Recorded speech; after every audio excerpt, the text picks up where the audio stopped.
Hello. You're probably here because, like most people, you just stick lands in your deck and hope they work. Perhaps you finish the deck and stick lands in until they look right, but you're not really sure why, or you just copy a pro player's list of lands and stick that into your deck.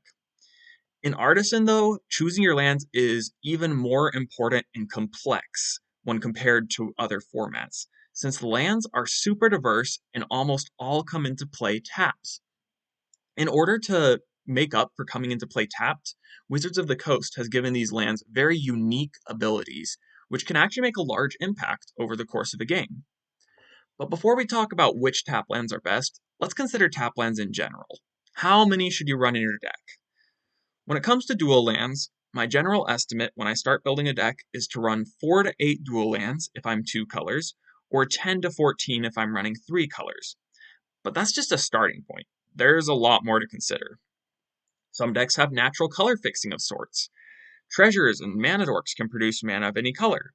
So you can look at Deadly Dispute, which makes a treasure. That means that you don't need as many tap lands. Or if you had a Paradise Druid, which taps for any color of mana. Once again, maybe you can run less tap lands with that in your deck. As well, there's cards like Thirsting Roots that tutor up lands, which is effectively a tapped dual land in your deck. It's kind of like an Evolving Wilds, since you pay 1 mana to get an untapped land of any color. That's pretty much the same as just a tap land. And lastly, you can also just have basic card selection. Things like Behold the Multiverse are actually going to help you find the right colors of lands when you need them. So if you're playing a deck full of cantrips, you can maybe be a little bit light on lands, especially in the color that is running less cantrips. The color that's running lots of cantrips, you want a lot of lands in that color, but anyways, all of these effects are reasons to run less tap lands in your deck. So it's not easy to figure out. You can also look at how many pips your cards have. If you're running the artifact deck over here, you're going to be running less pips, which means you need probably less tap lands. And over here, we've got a lot of pips, which means like you've got these gold multicolored cards. You need the tapped lands in order to make sure you can consistently cast these spells. Also note, the cheaper a card is, the more restrictive its mana is. For example, Voltaic Brawler costs 1 red and 1 green, which means 100% of the mana you spend on it is going to be restricted to specific colors. On the other hand, Grumgully the Generous still costs a red and a green, along with a white, and a colorless, but only 67% of this mana needs to be specific colors, which means it's easier to play Grumgully on curve than it is to play Voltaic Brawler. So all of those different things can go into your head about how much to change your tap lands, but in the end, it comes down mostly to your curve, and that's because we're playing Artisan. There's a whole article on Channel Fireball, which I will link in the description below, that talks about how to know how many dual lands you need to run. But in Artisan, our trade-off is our speed, not our life total. So this has to do with our curve. When we're playing these tap lands, we are going to be curving out less often. If you have a 50% split of tap lands and untapped lands, you are going to not need as good of a curve. Or if you have an awful curve, you can shoot for 50% tap lands, 50% untapped lands. But that's really complicated to say. Let's look at examples. This is an aggro deck. We've got a very low curve, so you'd expect it to play a 1-drop and then maybe a 2-drop, and turn 3 we play a 2-drop and a 1-drop, or maybe a 3-drop. This deck is using all of its mana every turn, thanks to its low curve. And even more important than the fact that it can use all of its mana every turn, it needs to use all of its mana every turn. Maybe turn 1 it could have played a tap land, but if it had to play a tap land on turn 2 or 3, that would severely slow down the deck. So it's just not worth it in this deck to run that many tap lands. We need to curve out, so we need less tap lands in our deck. But this is a trade-off. When you add less tap lands to your deck, you are saying, I am willing to mulligan in order to have faster hands. Because when you do run less tap lands, you are choosing to mulligan. So it's a trade-off of speed for mulliganing an unkeepable mulliganing unkeepable hands a lot of times with these aggro decks. So I'd run like maybe 4 tap lands in this deck total. Then looking at this deck, we see a super low curve again, but we're going to illustrate a different principle with this. This is the Anvil list that has been running rampant in Artisan tournaments. It runs Experimental Synthesizer, Fatal Pushes, Voltage Surges, Deadly Dispute, Ichor Wellspring. It runs all these cards that can trip through the deck, and it can spend all of its mana every turn super easily. However, this deck should be running closer to 8 tap lands. Oh, at least 8 dual lands, and this is the reason why. This deck can curve out, but it doesn't need to. So when you take this deck, it is going to play a land on turn 1, and you can hold up a Fatal Push if you want, but you really need the Fatal Push for later in the game when your opponent plays probably their 2-drop. Their 2-drop's probably more worth Fatal Pushing than their 1-drop. So in general, even though this deck can curve out, it doesn't need to as much, and so it should run more tap lands. And now let's look at a deck that doesn't curve out very well. You send me this deck list, you've got entirely even mana costs in your deck, and I go, you forgot, Gyruda is not legal in Artisan. But jokes aside about the curve here, this is a deck that would want to run lots of tap lands. So if you think about it, turn 1, you can spend 0 mana. Turn 2, you can spend 2 mana. Turn 3, you can spend 2 mana. Turn 4, you can spend 4 mana. You can only ever spend an even amount of mana in this deck, which means whenever you have an odd number of lands on the battlefield, you're kind of wasting mana. But if half of your lands are tap lands, you can choose to always play your tap lands at times where it doesn't affect your game plan at all. So if you had a 50% split of tap lands and untapped lands that you were playing throughout the game, you'd be able to play perfectly all of your mana every single turn. So if you were running 2 colors, you might want to run as high as 9 tap lands, tapped dual lands. If you were playing 3 color, you'd lean close to a 50-50 split of like 12 tapped lands, 12 untapped lands. So that's the idea of the curve. But let's look, this works backwards as well. This comes up actually a lot in Artisan. Instead of having your color and curve decides your lands, sometimes your lands decide your colors and curve. I was building a Liquimetal Coating deck. Outland Liberator and Liquimetal Coating can be a land destruction combo that's really good at just locking opponents out of the game. When Outland Liberator flips over, it can, whenever it attacks, it destroys an artifact. But I really needed a way to actually deal damage quickly. And so I added Ingenious Smith and Yoshin Dissident to the deck. But the issue was I didn't actually have enough artifacts in the deck that were actually going to be good for the deck. And that's when I decided I needed a lot of artifact tap lands. So I was like, I'm going to have 12 tap lands in this deck. So I can start looking at cards that are in a different color. And that's when I come across Phyrexian Reclamation, which allows me to use the Outland Liberator's front side, even when it's daytime, and still sacrifice it to destroy something, bring it back with Phyrexian Reclamation, and continue that loop. And then for the rest of the deck, it's almost entirely 2-drops. And so this is an awkward curve, but it doesn't matter because these tap lands were already making my curve going to have to be awkward. So when I knew what lands were going into my deck, I let that shape how I built my curve, and it even shaped what colors I chose after I'd come up with the basis for the deck and the lands. So it works both ways. Your lands can decide your deck, and your deck can decide your lands. Moving on, let's actually talk about specific lands. I'm going to go over the best lands and where they fit. First up, the best lands in Artisan, pretty much hands down, are the reveal lands. These are the only dual lands in Artisan that come into play untapped, and unfortunately, they only come in the allied colors. Coming into play untapped is super important for aggro decks, which is where these lands will shine the most. But if you want to play in these color combinations, you're out of luck. You don't get these reveal lands.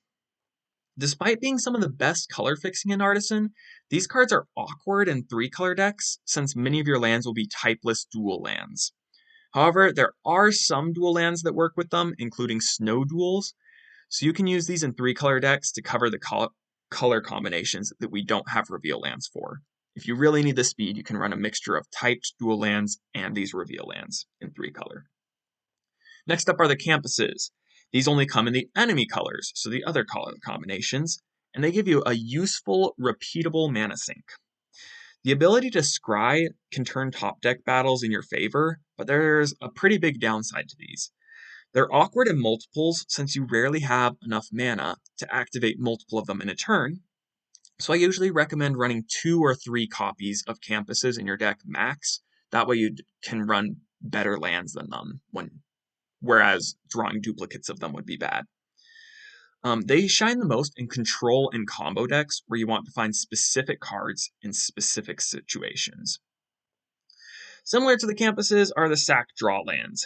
These come in allied colors, and instead of being repeatable value, they're one-shot card draw. This ability is usually better in multiples than the campuses, but the single-use nature makes them weaker overall.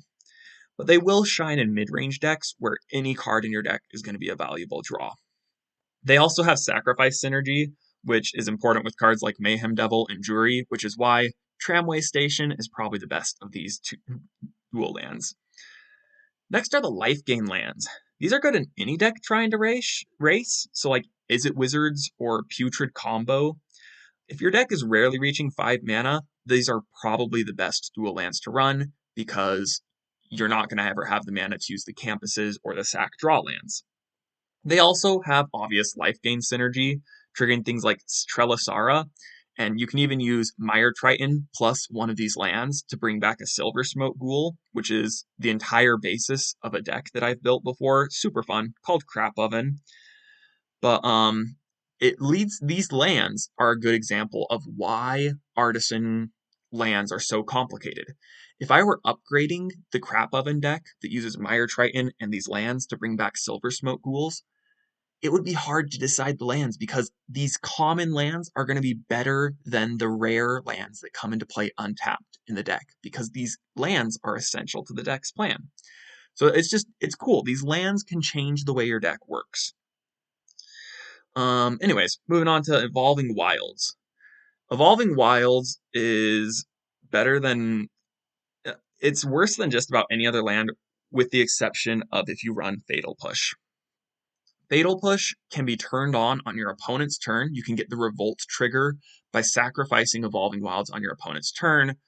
But even then, a lot of the times you can sacrifice a different kind of land on your turn and still trigger Fatal Push. But Evolving Wilds is unique in that you can trigger Fatal Push on your opponent's turn.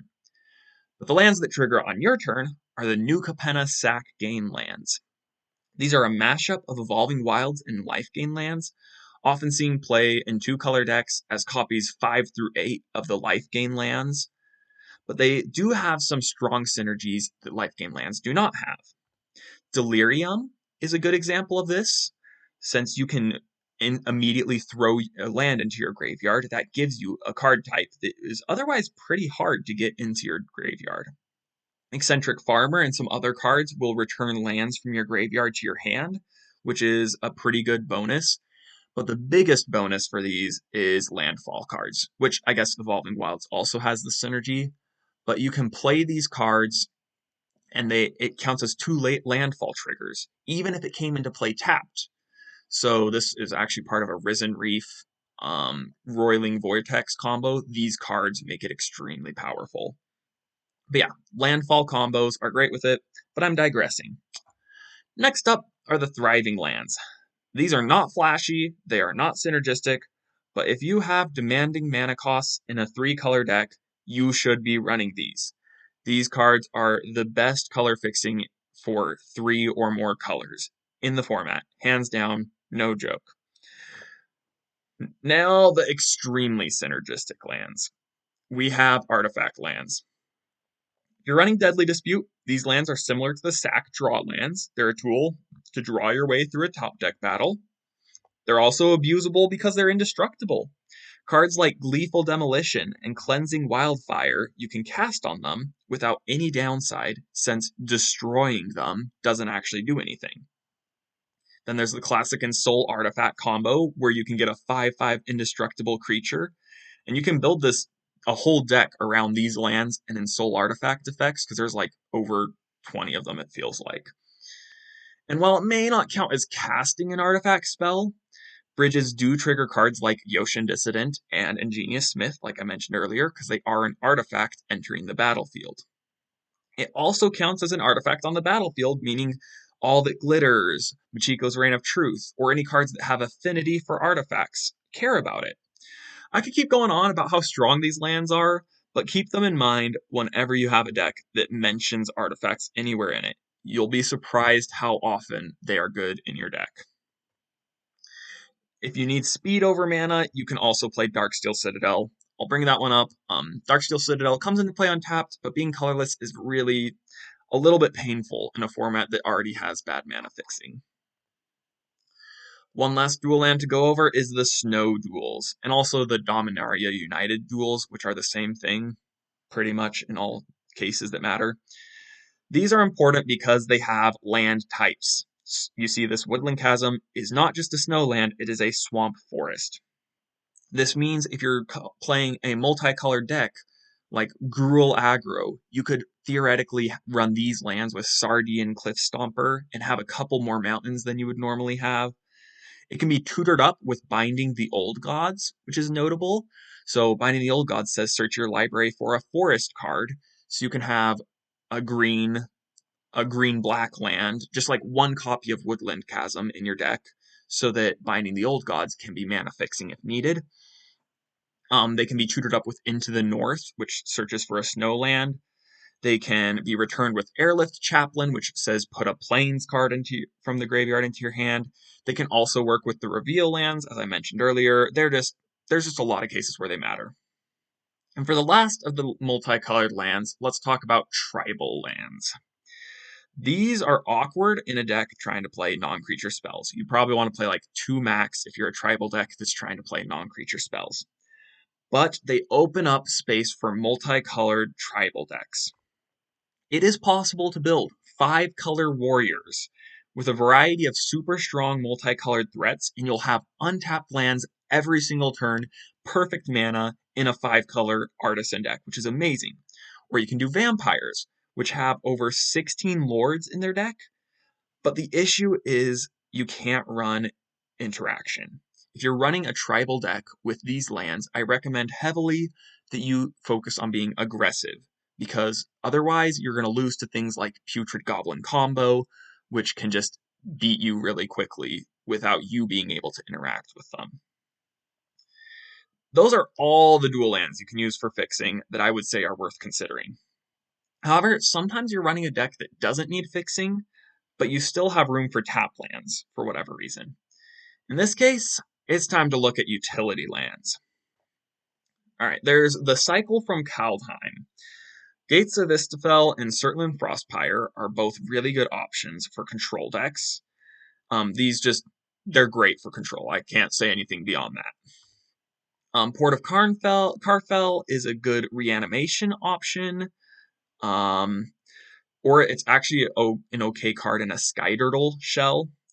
Great Hall of Starnheim is a great thing for sacrifice decks or decks that are playing lots of creatures that are like enter the battlefield, discard a card. Like a discard deck, this is a great way to close out the game.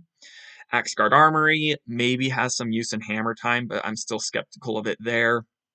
Redegard Stronghold is an actually pretty good one. Great in a life gain deck or any sort of double strike deck. The lifelink on one of your big creatures is very important. Skemfar Elderhall is just decent.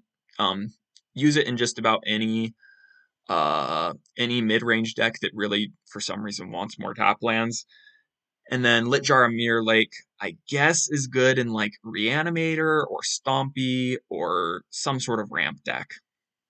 And lastly, probably the worst ones, Knotfold Slumber Mound is usually just a 7-mana 4/4 with Trample, because destroying your opponent's lands usually is not that important this late in the game.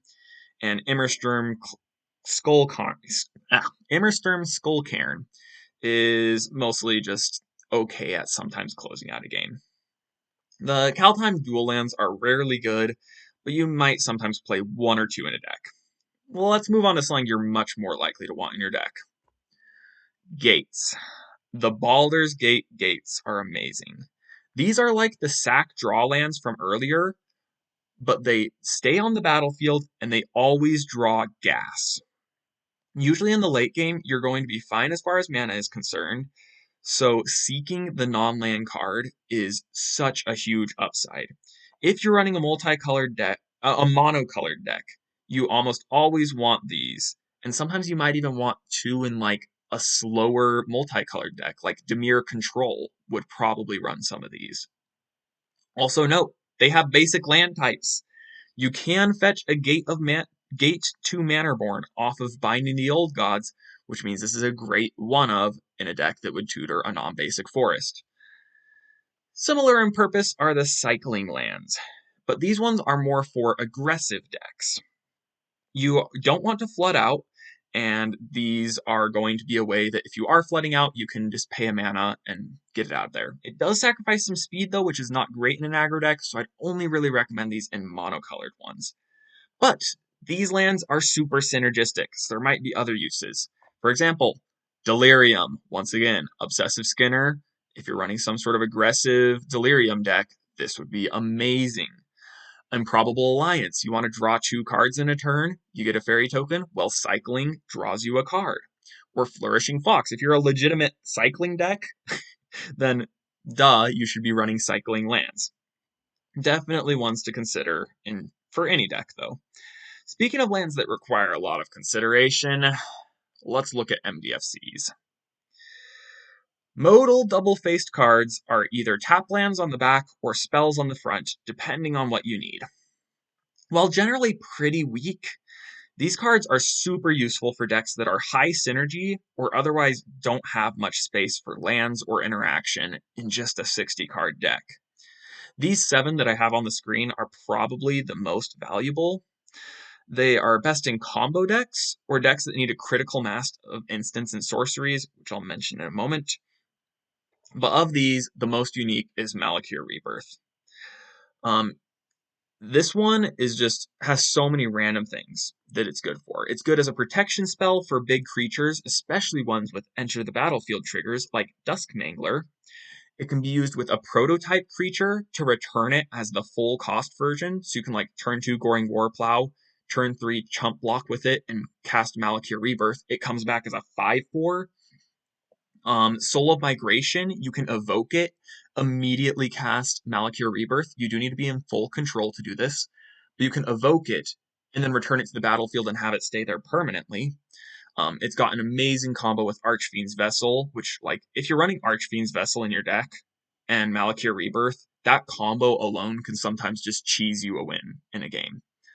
And then with Mutate, it does something really funny, where every single individual card in the Mutate stack comes back separately, or at least it should, according to the rules, but I've heard there have been some weird glitches with this sort of thing with like undying effects in Mutate stacks, so it may not work, but Malakir Rebirth should, by the rules of the game, bring back all of the creatures individually from your Mutate stack.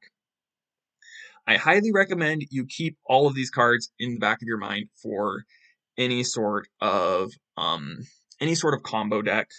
Just MDFCs are worth running if you're really finding it hard to find space in your deck.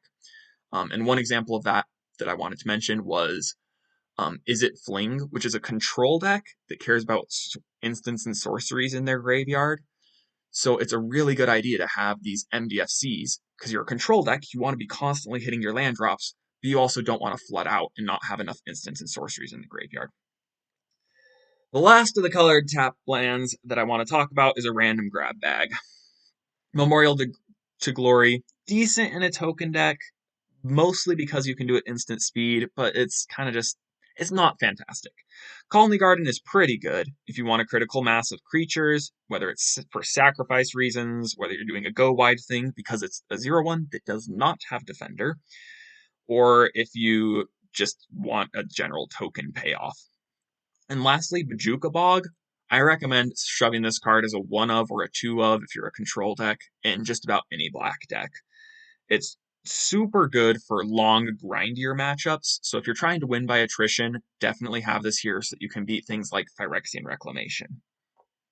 As well, there are untapped monocolored lands. These are the ones that do care about your life total, the deserts. These are pretty free to play if you're playing monocolor, since you're often just going to be using them to pay the generic part of a mana cost. And they're super good in aggressive decks in general. So, because you're going to care more about your opponent's life total than your life total, so example, Gruul aggro should probably be playing some Ramanap runes and Hash Up Oasises. And then if you're monocolored, you probably just want to play them. Ifnir Rivulet has some weird niche synergies, and Ifnir Deadlands is just good for mid-range removal stuff. But the Naya colored ones are the best. Sheffet Dunes as a team pump, super powerful in any sort of white weenie, go wide token sort of thing. Ramanap Runes and Hash Up Oasis, super good. Ramanap Runes, easily the best of the deserts though. You want that one there. And just to mention, these do have sacrifice synergies once again, so you might want to consider Ramanap Ruins in your Mayhem Devil deck. And now let's move on to colorless lands. These ones are super niche, so I'll try to move through them quickly.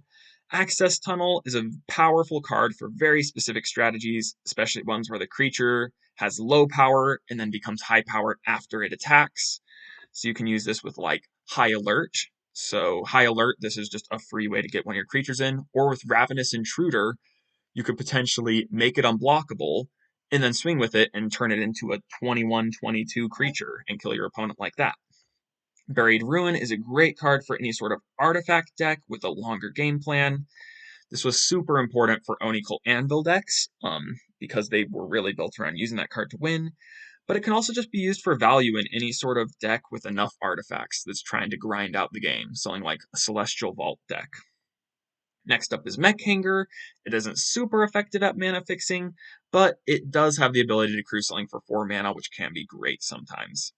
While usually this is expensive, in a dedicated vehicle deck, it can make you less vulnerable to removal, and it's the best way to crew Colossal Plow if you're into that. Finally, we end on a card I think is underplayed, Roadside Reliquary. This card isn't too special, but currently, Artisan feels like a mid-range festival, filled with these powerful engines built around artifacts and enchantments. Even removal spells are often artifacts and enchantments, meaning that you often are accidentally already built around Roadside Reliquary. If you are 1 or 2 colors and are looking to outgrind your opponents, and you have, say, 16 or more artifacts and enchantments, and they're an evenish split, I'd consider running 1 or 2 of these if you can. That was long.